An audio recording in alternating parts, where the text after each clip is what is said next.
And people say, yes, what's the difference? You know, the Bible's just another book. No, first off, that's wrong. The Bible's not a book. The Bible's 66 books. 40 different people wrote it. Over 1,500 years. There's never been a book like that in history. Ever. Does that make it the Word of God? No. It just means it's worth considering. Because there's never been a book like this. Gives you some reason to consider it over the others. Well, how about history? For hundreds of years, archaeology has used the Old Testament and New to find buildings, to find people, to find civilizations, to find kings that didn't exist or they didn't think they did. And suddenly the Bible said they were there and they dug it up and there it was. Does that make it the Word of God? No. It means it's historically accurate. Real people really existed and really wrote down what they saw. It's worth considering. And then they said, we're going to have God show up. And lots of people said that. Lots of religions say it. Don't worry, we'll prove it as a rational God would do.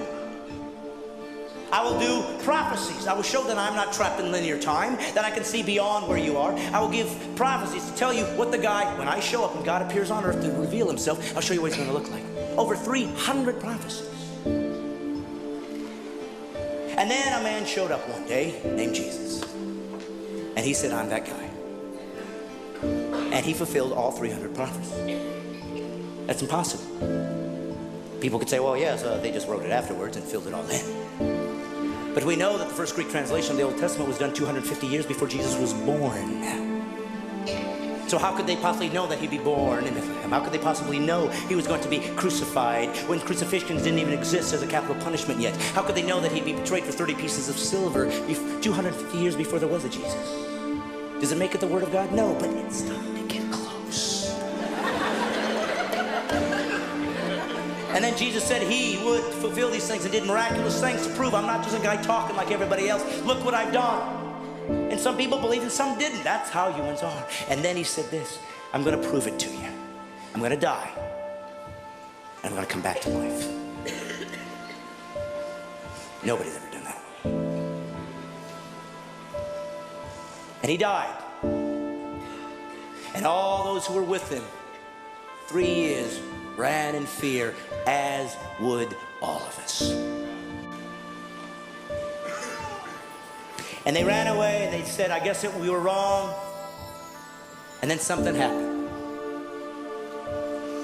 Something happened that made all of these guys come back and be willing to be martyred for this belief system, except for one. Of course, John was sent off, but everybody died a martyr's death. What was it for? Because they thought they were going to get rich? There was no riches here. There was no riches. The Roman government hated them. They wanted them destroyed. They'd use them as people that could be eaten alive by animals for sport and entertainment.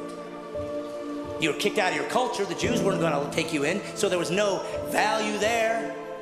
There was nothing good here. There was nothing here to gain.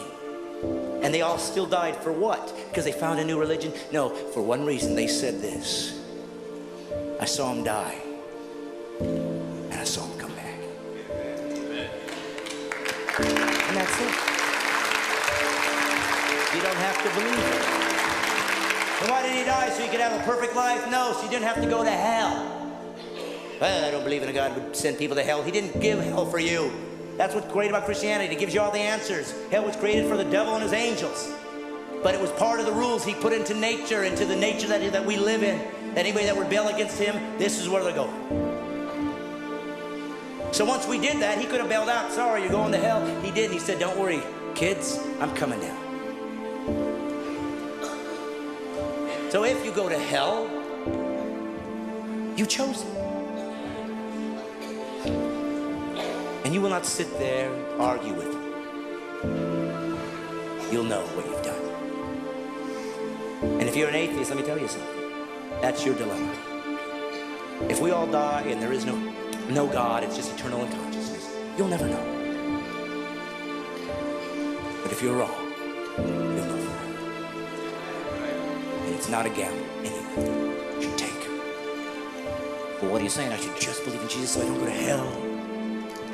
Pretty much.